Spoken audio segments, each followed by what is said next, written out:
Hello, everyone, and welcome back to Sporting Perspective. It is the beginning of another college football season. The 2026-27 college football year is about to begin, and I'm very excited.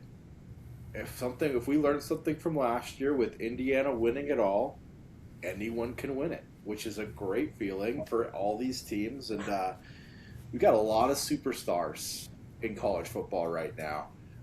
Before we get into our predictions and breaking everything down, James, thank you so much for being back. It's been a long summer. We had a lot of soccer, a lot of baseball, a lot of women's basketball, but football is upon us once again, and I'm guessing you're as excited as I am.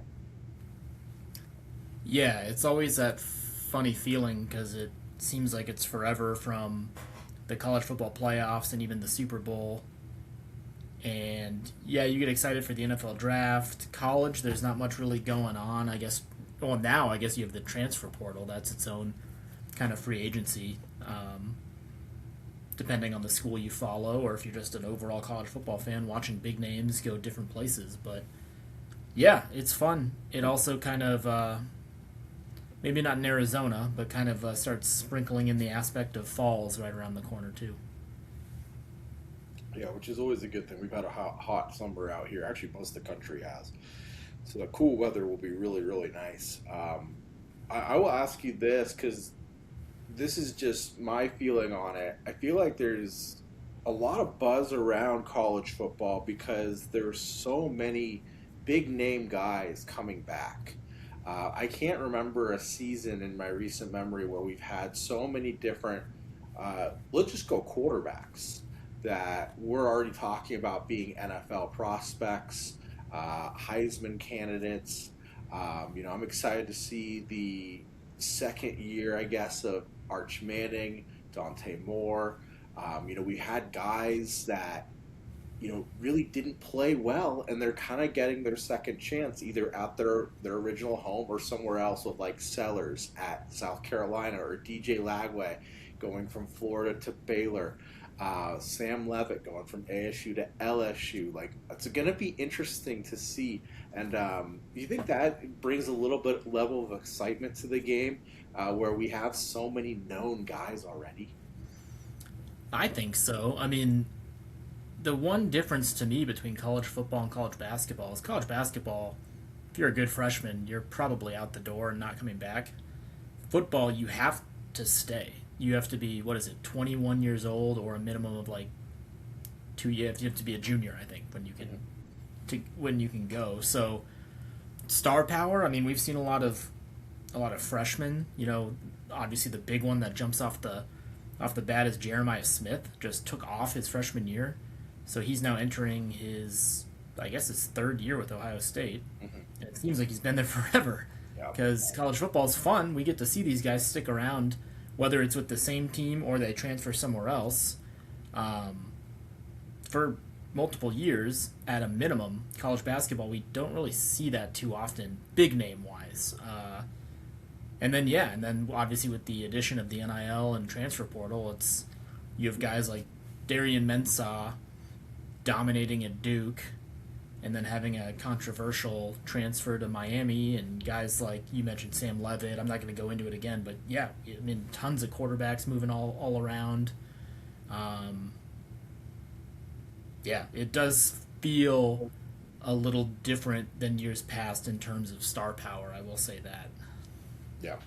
And then, talking, obviously, I bring up the players, but there's also, there's been a lot of coaches on the move too. I know we talked about it at the end of last year. Kiffin now at LSU, guys that have been at places for a long time. James Franklin going from Penn State to Virginia Tech. Campbell finally leaving Iowa State and going to Penn State. It's going to be fascinating to see some of these teams. And do you think there's going to be a team that has a new coach that's really going to take that bump? Or are we going to see some disappointments right off the bat? I mean, I haven't thought about it. I guess that's a good question to pose. I mean, if I have to, the one right off the top of my head, I would think Virginia Tech. James Franklin, I know his knock at Penn State was that it's not that he had bad teams, he just could never win the big games. So he gets to go to a little bit less pressure in the ACC. Not as good of a conference than the Big Ten. Uh, so who knows? Maybe he can make some noise right out of the bat. Um, other than really, I mean, Miami. To me, it's Miami and everyone else. Sure, you have other teams that are contenders, but I mean, Virginia Tech could very well be thrown into that mix if I mean, we've seen it before. This is going to be James Franklin's third team, I think, that he'll be able to turn around quickly. Will he be able to get them up to the college football playoff this year? Probably not, but I mean, I wouldn't be surprised if Virginia Tech is pretty good next year, year after, in year three. But he still has to prove that he can win the big games. Yeah. I think that's the perfect segue into us start making predictions and start breaking down some of these conferences. As we'll do the ACC first, and as you already kind of broke down Virginia Tech, I'll ask you a question. We'll go through each conference or each major conference that is, and kind of pick a winner and pick a dark horse. And yeah, we kind of started the ACC conversation, so I'll let you pick your champion of the ACC. Who do you got? And I guess right off of that, who do you have as your dark horse? Yeah, you probably picked up that I said it's Miami and everyone else. As I would have to assume you'll probably have Miami as well, but maybe not. I have Miami. Like I said, I already mentioned Mensah. He's got pretty big shoes to fill in Carson Beck. I mean, for Carson Beck to come over from Georgia and lead Miami to the national championship game was big. I think the U is finally back. I think the running back room is going to be big for Miami. They have basically a three-headed monster led by Mark Fletcher, who, if you're a college football fan, you remember the guy's massive, good running back. Slot receiver Malachi Tony's back. He's very, very twitchy, super fun. One of those, kind of Percy Harvin, kind of like little tiny receiver, speed dude. He's really fun. Yeah, I think. What else did I write down here? They did lose a little bit on defense. They lost. Their front six. They lost quite a bit, but their secondary, they're returning pretty much everyone in their secondary. So as long as those guys can shut down receiver routes, maybe this young front six or inexperienced front six can get to quarterbacks. So I think their defense personally will be fine. And yeah, to me, it's like I said, it's Miami and everyone else. Yeah. You know what? Let's just go back and forth. You do your favorite, and then we can go into dark horses after. Yeah, for a lot of what you just said, I pretty much second it. I have Miami as well winning this conference. I think this would be very surprising to me if they don't, given the fact that their schedule is very easy, especially within the ACC play. They play Notre Dame at Notre Dame mid-season, but obviously they can lose that one and still win the conference, out-of-conference game. And I actually do think they do lose that game. But I see Miami at the very worst going 10-2, maybe slipping up somewhere. But even then, that will get them into the ACC championship, and I see them winning. The only team that I could really see giving them some strong competition is I think SMU will be good this year. They're another team that I could see going 11-1, 10-2. But beyond those two, it really is a different level of competition. There's a lot of dark horses I have, which I'll get into, but Miami won. SMU, I could see having it happen, but I'd bet my money on Miami. Funny enough, I always forget Miami didn't win the ACC last year, and they were an at-large team that obviously went on to go to the championship game. But yeah, who won it last year? Was it Duke? Duke won it, and then remember it was like what weird like it was Virginia was in the title game against Duke. Yeah, and it was like that weird like rule thing because both the team that won it wasn't in the top 25, therefore they actually didn't qualify at all. Right. Yeah. And it was, and that's what opened the door for Tulane. That's right. Because they were like 15 or something like that, and it was like a rule of like if there's another. Yeah, it's weird, but yeah. All right, well, I'll get into my dark horse for the ACC. I'm going with Georgia Tech. Um, Georgia Tech's going to be, I think, an interesting team, and if all things go their way, they're my dark horse. I know it's the post Haynes King era. Haynes King was there forever. Guy could throw, guy could run. Um, he was one of those dynamic quarterbacks who made tuning into Georgia Tech fun, even though Georgia Tech obviously wasn't a college football playoff team. But I'm interested to see what Alberto Mendoza, transfer from Indiana, can do. I mean, we already saw what his brother could do in Indiana, and honestly, when Alberto came in, he was pretty efficient. Um, Granted, it was probably against second string guys. I mean, it was always when Indiana was blowing out opponents. So you never, I didn't pay close enough attention to know like where was he actually going up against starters, or did the other team also pull their starters? Regardless, he looked all right. I thought backing up his brother, just based off name alone. I'm just curious to see what he can do. The receiving core at Georgia Tech is a little sketchy, but if Mendoza is half of what his brother was, he could probably elevate some of those guys. Another big incoming transfer for them is Michigan running back, and I want to say former Alabama running back Justice Haynes. He and Malachi Hosley are going to form, I think, a really good 1-2 punch rushing the ball. And yeah, I mean, if those transfers can come in and dominate, I mean, what more do you need than a star running back and quarterback to really elevate your program? Nice. So a couple dark horses I have. I don't think any of these teams are actually going to compete at all, but I think they'll finish somewhere between 7 to 9 wins. They'll be good, but we're not looking at playoff implications here. I think Clemson will be better. I think Clemson will be competitive compared to what they were last year. I could see them racking up maybe even 10 wins, pretty light schedule, pretty favorable. But I don't see them contending for the playoff. Clemson will be good. On the flip end, I'll say one team really quick. Florida State may fire their whole team, their whole coaching staff at the end of the season. I would not be surprised by that. I expect them to be bad still. I think Cal will be better. They bring in the head coach, the defensive coordinator from Oregon, very good recruiter. It may not be automatic success, but it's going to take time. I think they'll get good by the end of the year. Also tough in the aspect that they got to travel so many different places. And I think Virginia will be good. Virginia brings in Bo Pavia, the quarterback from Missouri.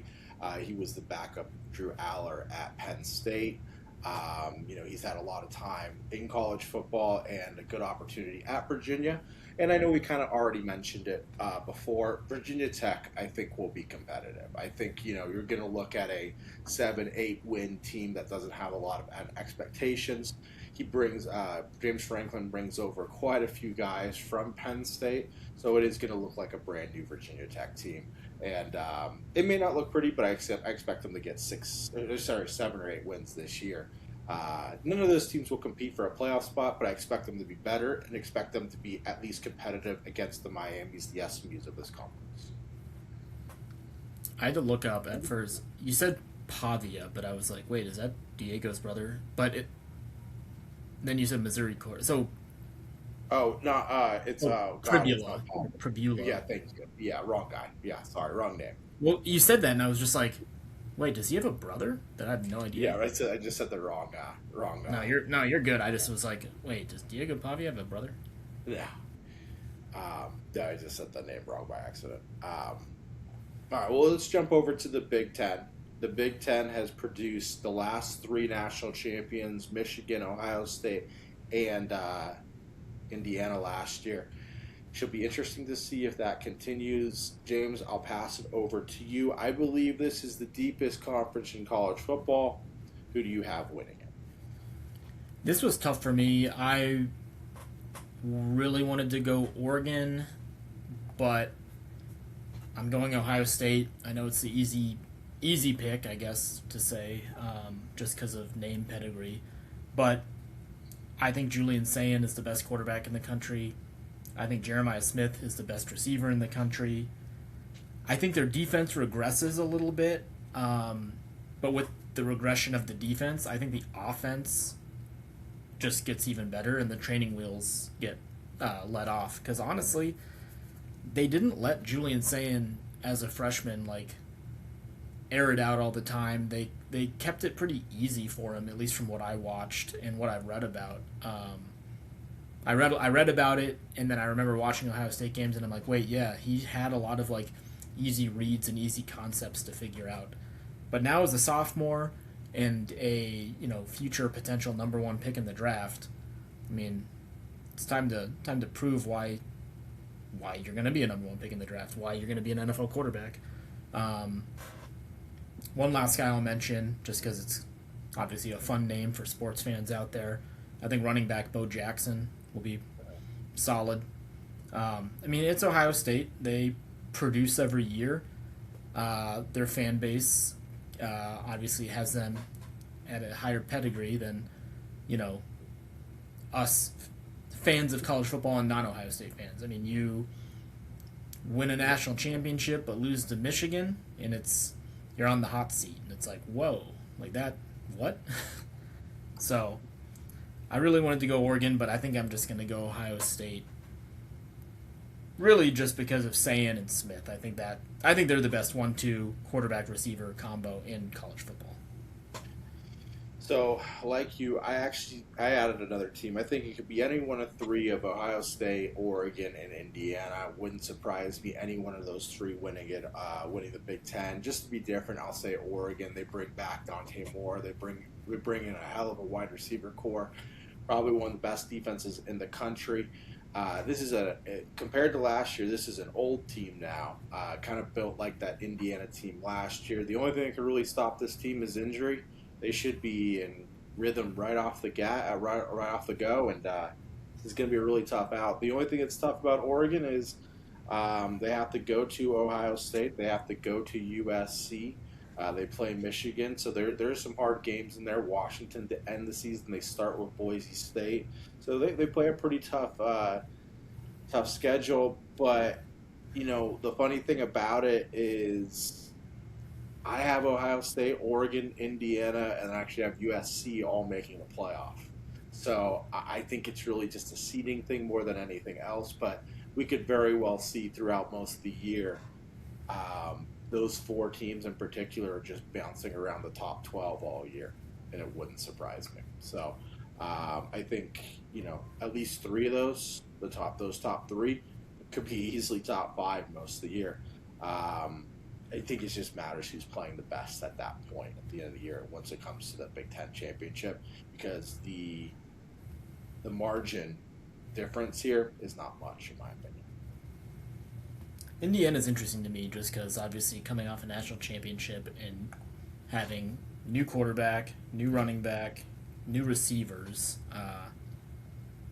That's a tough shoe to fill, but we'll see. I mean, they did retool in the transfer portal. So. Yeah, the one thing that's favorable for Indiana this year is they have a very nice schedule, very easy schedule, and their hard games, which are Ohio State, USC.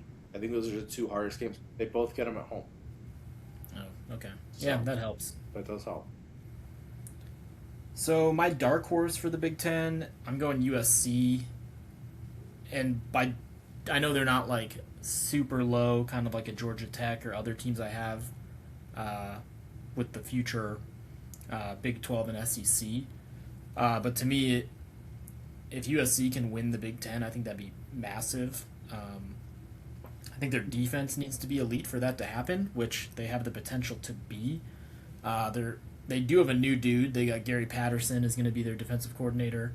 So if they can just play off their defense, I think their offense is only going to get better. They have quarterback Jaden Maeva, I think that's how you pronounce it.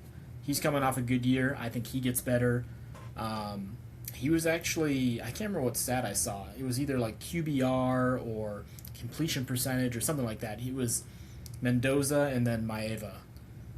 Obviously, when it comes to yards and touchdowns, he wasn't up that high, but it was something like completion percentage or QBR or something. He had a good year. They did lose a lot in the receiving core. Jacoby Lane's gone. Mekhi Lemon's gone. but they retooled. They're USC. They're going to get the best of the best on the West Coast, minus maybe an Oregon. Um, and I think sophomore Tanuk Hines is just going to go off. I think he'll be their wide receiver one, and I think he explodes. Yeah, I'll just piggyback off the USD thing really fast. I have them making the playoff. I do believe, and this is just the harsh reality of college football. Um, if USC doesn't make the playoff, if USC doesn't go like 10-2, I think Lincoln Riley's out of a job. I think it's just the hardness of college football. He has to go 10-2 this year. Um, but I think USC's good. I think this is the best team that they've actually had, especially in the trenches in the last few years. A couple other dark horses I have. I think Illinois, they've been good throughout the year, so not much of a dark horse there. I think they'll rattle off 8-9 wins. Michigan, I think, will step forward. Head coach from Utah really helps out. I think it's going to take some time, but I think the groundwork is going to be placed, which is fantastic for them at Michigan. I don't then expect them to contend for a playoff spot. That would be surprising. Still win like 8 games though. Penn State, I think, is going to be scary. As I said, Campbell comes over from Iowa State, brings over a lot of kids from there, and I think Penn State actually shows that they can play, and that's not going to be an easy out. And then the other one that I will throw in there, just because they've been so bad recently, is UCLA. I think UCLA actually takes a step forward. They've retooled that whole coaching staff. They brought in a bunch of new kids from James Madison. That could be a very, very good offense. I don't think they're going to be very good defensively, but they could score a lot of points, and they could be a fun watch week in, week out. That could scare some teams more than anything else. I think we could see a lot of job openings come open at this in this conference, though. I would be very surprised if Minnesota doesn't fire their coach, Wisconsin doesn't fire their coach, and I could see probably, if it goes really bad, a retooling in Nebraska. We were in Minneapolis last weekend, and we drove by the Minnesota campus. Actually, drove right by the football stadium. Mm. Stadium's awesome, and I feel Oh like yeah. they're one of those teams that like basketball and football, they just have not been relevant in No. a while. They need to Well, do something. well, you hear the really sad thing. I just saw this on X before we jumped on. They're having so many problems selling tickets for Minnesota football this year. It's if you buy 2 Red Baron frozen pizzas, you get a free ticket. Oh my god, That's not good. it's not even a good pizza. No, no, it's. I mean, that's so bad. I mean, uh, that's the promotion that they're running right now to sell tickets. Wow. Yeah. All right. Well, let's jump over to the Big 12, and in my opinion, this one is a crapshoot. This could go so many different ways, and I'll just pass it on to you, since this is technically your home conference at this point. Yeah. My favorite is, I think BYU's going to win the conference. I don't know. There's just, to me, there's the ghost of Brendan Sorsby is just going to loom over Texas Tech. I know there's articles out there saying Texas Tech's moved past him, but their quarterback room without him now is a little sketchy. It doesn't, I don't know, doesn't look good to me. And I know that football, there's 22 positions between the offense and defense, but college football, especially if you don't have a good quarterback, it's pretty hard to do something. BYU, I will say, has a good quarterback. I think dual threat quarterback Bear Bachmeier, I thought he was solid. Actually, he was better than solid. He was good. He was really he was really good for BYU as a freshman, and I think he's going to be the key to getting more out of these like less proven new receivers that BYU has. It also helps that if no one's open, he can just tuck it and run. He's a big dude too, so he can just power through people. L.J. Martin, the running back, is back. He, I think, has to be key because you don't want your quarterback and your star player just running all the time, especially with how he runs because he kind of trudges along. he's fast, but I wouldn't say he's like he's not Josh Allen, Lamar Jackson type speed. Josh Allen's different because he's just a massive human. But L.J. Martin to me is important just to take some pressure off of Bachmeier. And then I think the defense was really good for BYU last year, and they're bringing back a ton of people. They're super experienced. They honestly, I think, might be the most experienced defense in the Big 12. So I think if the chips fall their way, I think BYU can win the Big 12. That's a very fair pick. I am going to be going with Houston, and I don't have a lot to say about Houston. I kind of just, looked at everyone's schedules, just kind of saw where everything was going to fall with the chips and everything like that, and I landed on Houston. So I don't have too much else to say about it. It's Texas Tech is the easy pick, but they lost a lot of guys from last year. And even though they were undefeated, they got smoked to Oregon in that game and didn't look good. But they lost key receivers. They lost their quarterback. They lost a lot of defensive pieces. Everyone's kind of taking the easy way out. But once we get to the dark horse conversation, I feel like there's like 8 or 9 teams that you can make a claim for due to the guys they're bringing back, or just the fact that it's a soft schedule. So I'm going to take Houston. I think this is a one-bid league when it comes down to it. And I just think that this is going to be one of those conferences where when it's all said and done, basically everyone but like 3 teams has 7, 8, or 9 wins. I think they're just going to all beat up on each other. I like Houston. Connor Wegeman's coming back. It's a super transfer-heavy team. But as we've seen in today's college football, sometimes that works. Yeah. Or actually, I shouldn't say sometimes. It has been working. We haven't seen it not work yet. But we're also in the infancy still of NIL and, I'm going to call it free agency, kind of free agency transfer, just because that's what it is. Yeah. Well, it wouldn't be a podcast if I didn't talk about Arizona, so they're my dark horse. The one thing I will say is that the years Arizona is supposed to be good, they're bad, and the years they're bad, they're good. This, I think, though, is a prove-it year for Brent Brennan. I don't want to give him a pass for the first year because he had all the pieces in the world to be really good with Fafita, Tetero McMillan. I mean, that alone, along with all the other guys that, returned and didn't follow Jed Fish, I just really thought they could be a conference winner and even a college football playoff team. Last year, the expectations were low, and they had a decent season, made a bowl game. This year is year 3 with Brennan, so I want to see something. I want to see at minimum, another bowl game, and I want to make a run at a Big 12 title. The reason they're my dark horse, though, is just because they're, like you said, it's a crapshoot. These teams beat up on each other. Arizona wasn't far off from making the college football playoff last year. A win against BYU when they lost in overtime at home. Who was it? They lost to someone else on a missed field goal. It was like Houston or something. Those 2 wins alone could have put them in the title game, and then you win that and you're in the college football playoff. But the big thing to me is we have veteran leadership in Noah Fafita. He's a little guy, but he doesn't turn the ball over. And this is like his 5th year in college football now? He's been there for a long time. It might be his 5th year. If not, it's obviously his 4th year. He's a senior. But he might have redshirted, so he might be his 5th year. Anyways, he's awesome. He's already going to go down as probably the greatest statistical quarterback in Arizona history.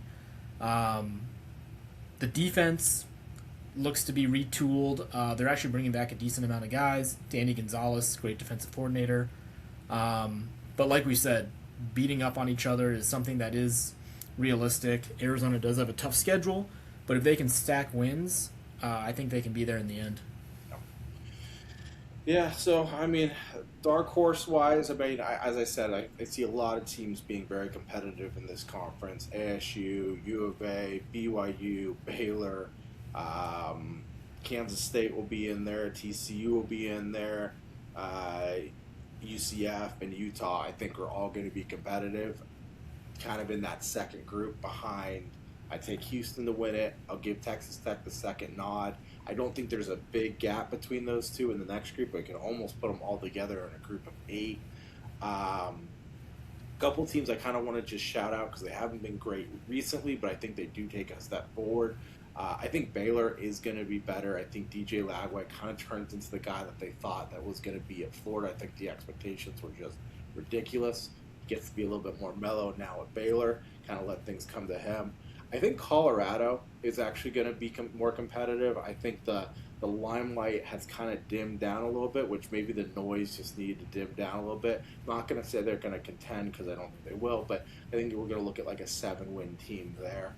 And there's little teams here and there that are just like Avery Johnson's still the quarterback at Kansas State. It feels like he's been there forever, and it goes back to that whole veteran leadership thing. I think they're going to pull off wins, and as I just go back to it, this is going to be a conference of just teams beating up on one another. What's being built at ASU over the last couple of years, I don't see that faltering. I see them being competitive. So it's just going to be a gauntlet of, a bunch of teams that are about the same, that if you were ranking teams between 20 and 40, a lot of them would fall between 20 and 40 on the ranking system. But a lot of them are not better than 20, but not many of them are worse than 40. So, which makes it tough to talk about. So, Yeah, that's fair. Yeah, and it seems like it's been that way with the Big 12 for a couple of years. Well, let's jump over to what once was the powerhouse of college football has now faltered to where it is now, the SEC. Who do you got winning the SEC this year? I am going with Texas because, I was super high on Julian Sand and Jeremiah Smith. If there's a 1B or even a number 2, I'm going to go Arch Manning and Auburn transfer Cam Coleman. You talked about the buzz being low on Colorado, and I think that hopefully will be the case for Texas and Arch Manning. Obviously, Texas is Texas. They're gonna be talked about. Arch Manning is Arch Manning. He's got the last name. He's gonna be talked about. But I think we just put unrealistic expectations on him last year, just anointing him best quarterback, Heisman, and he got out of the gate a little rough, but he was solid, I would say in that kind of second half of the season. So I think, he was a rookie last year. He hadn't played. So this is his second year. I think he's going to come out guns blazing in true Texas style. As long as Cam Coleman catches the ball. He had a little bit of an issue with Auburn at dropping passes, but then he'll make if you type his highlight reel into YouTube, it's insane. But sometimes it's almost like he gets a little complacent and drops the easy ones. So he needs to shore that up a little bit. But I think him and Arch will be pretty dynamic. And I think the defense will be pretty dominant too with Will Muschamp at the helm now as defensive coordinator. So, I think Texas is back. Miami's back. Everything's cyclical. Everything goes in cycles. I feel like we're in the 2000s with the U and Texas back as powerhouses. So, Texas to me, I think, I think they're the SEC champion. Yeah, I actually second that. That's exactly who I've got too. My one worry with Texas, though, outside of the fact that on paper and talent-wise, they're probably one of the best in the country, the schedule is really tough. If they make it through this schedule, they got to play Ohio State. Get them at home, though. I got to go to Tennessee. You obviously get the Red River rivalry with Oklahoma every year. You got to play Ole Miss. You got to go to LSU. You got to go to Texas A&M. So it's not an easy schedule. But if they find a way, to win, if they go 11-1, they're going to win the SEC. I mean, because the SEC is still in that middle core, still a gauntlet, still going to be really tough. And just the rest of the SEC to me this year is just not there. I still have 4 teams getting in with Texas, Georgia, LSU, and Oklahoma. But I will say there's just no other team that I feel confident with. LSU, I think, will be good, but I want to see what Kiffin does first.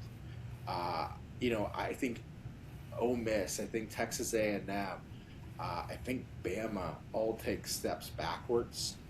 Georgia will still be good, but I think this is going to be a different Georgia than we've seen, and I think we're going to see some teams, which I'll actually hold out my dark horses because actually I'm going into my dark horse conversation, but there's just no other team that I feel confident with saying they're going to win it all or win the SEC. Texas is the only one I feel confident about. Yeah, so I'll get started on my dark horse. I threw South Carolina down there, basically because I think it's a make or break season for uh, not only just South Carolina with what they put out on paper from a talent standpoint, but for Lenora Sellers, who was heralded as like a potential top 10 pick in the draft. He had a horrendous year. South Carolina wasn't. I mean, they're still a tough place to play, but overall, they didn't really have that good of a year. So I think it's if he wants to get back into that Julian Sayin, Arch Manning, Dante Moore conversation for a potential number one pick in the draft at quarterback, he's gonna have to put up a good year. But that's really all I have to say. I mean, like I said, the talent on that team is second to none, but obviously talent doesn't win it. You have to win it on the field. So you don't win it on paper. You win it on the gridiron. So you know, I'm just banking on the talent actually performs. So that's why they're my dark horse. Yeah, so I don't have too much to say about my dark horses, but they're two teams that actually have new coaches, Auburn and Florida, both teams that have not looked good over the last few years. But I think the reason why I'm calling them dark horses is not because I think they're going to make the playoff. I think they're just going to make a lot of noise. I think they're going to be teams that really haven't seen a bowl game, really haven't seen a lot of success over the last few years here.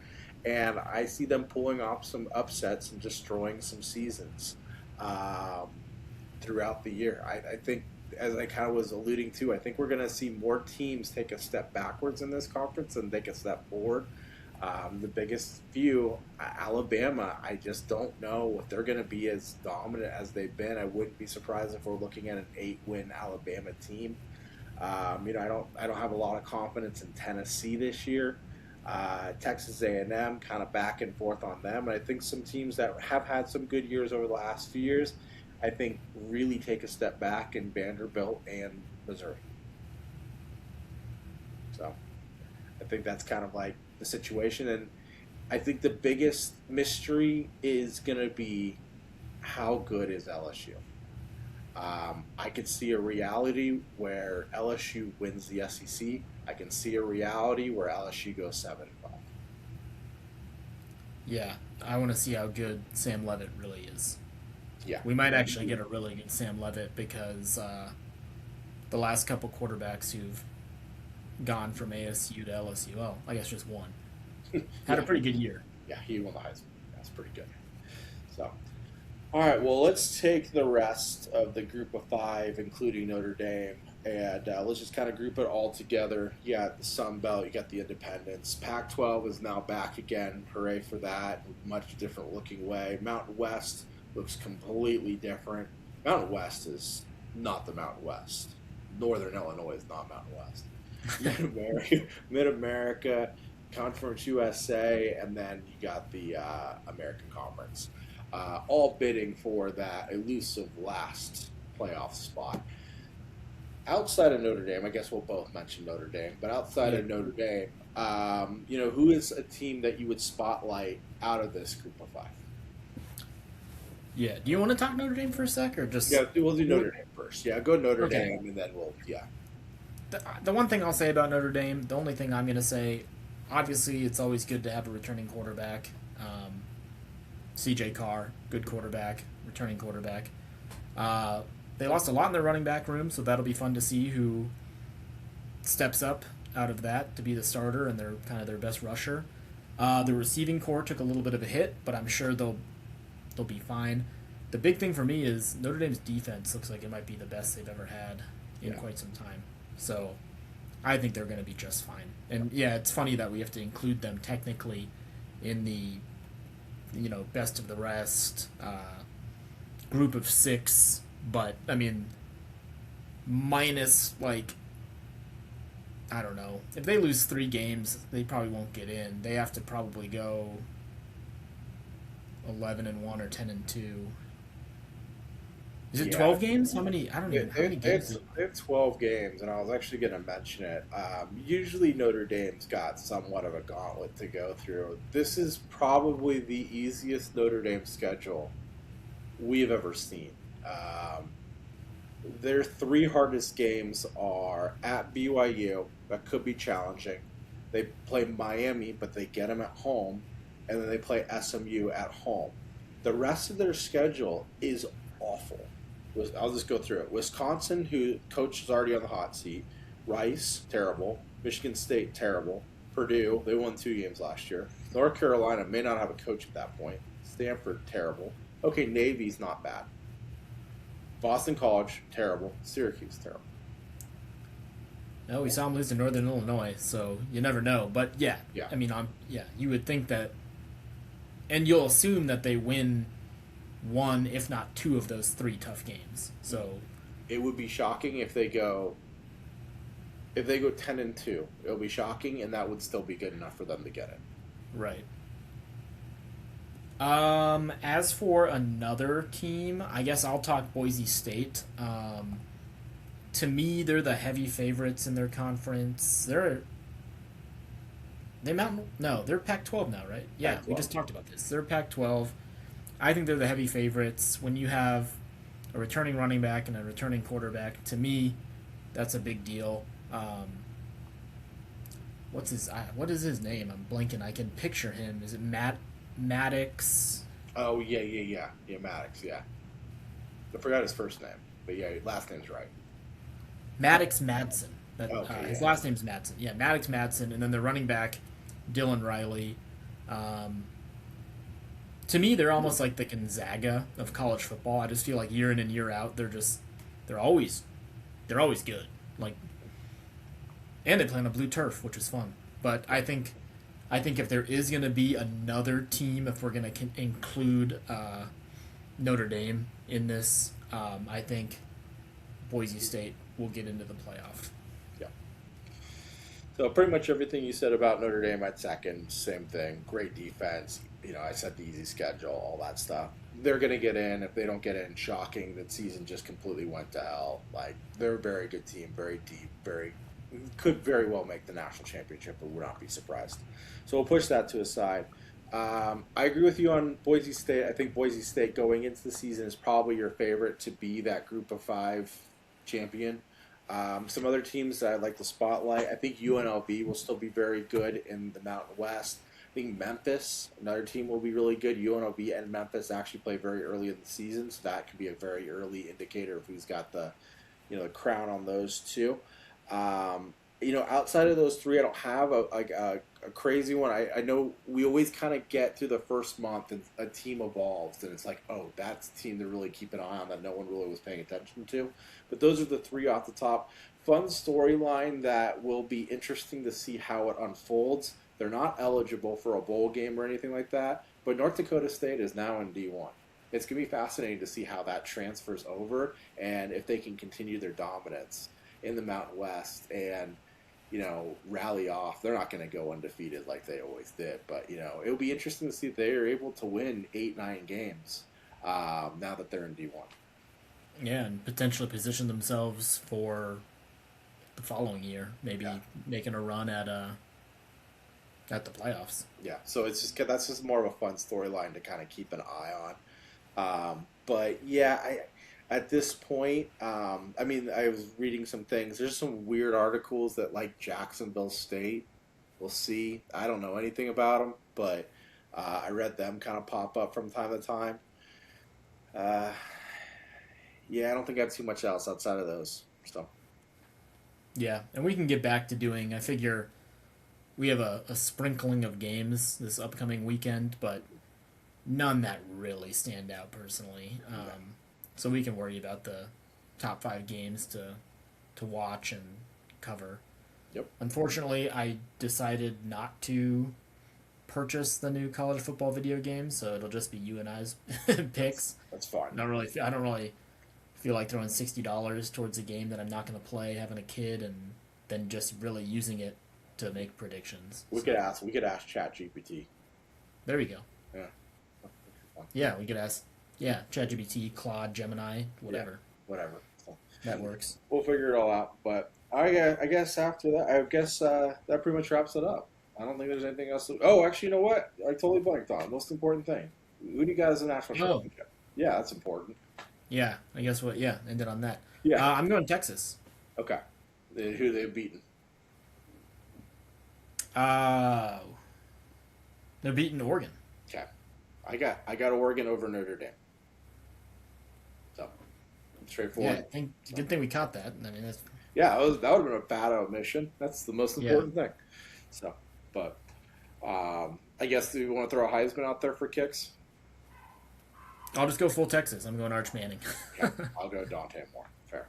There we go. So it could be CJ Carr. I mean, there's so many you can get some good lines on some pretty good talent on this one. So I'm gonna throw Jeremiah Smith out there if he has like just an insane. I know it's not.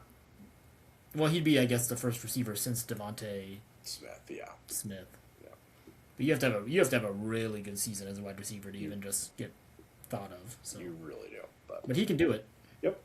All right, guys. Well, until next week, we have NFL preview show is going to be coming out soon as well, and then we'll be week 1 of college football. A lot of football coming up, and hopefully we'll get David back on the pod too. Yeah, let's get David back. So it's 112 degrees. So oof, it's not good. All right, guys. Well, we'll see you all soon. See you later.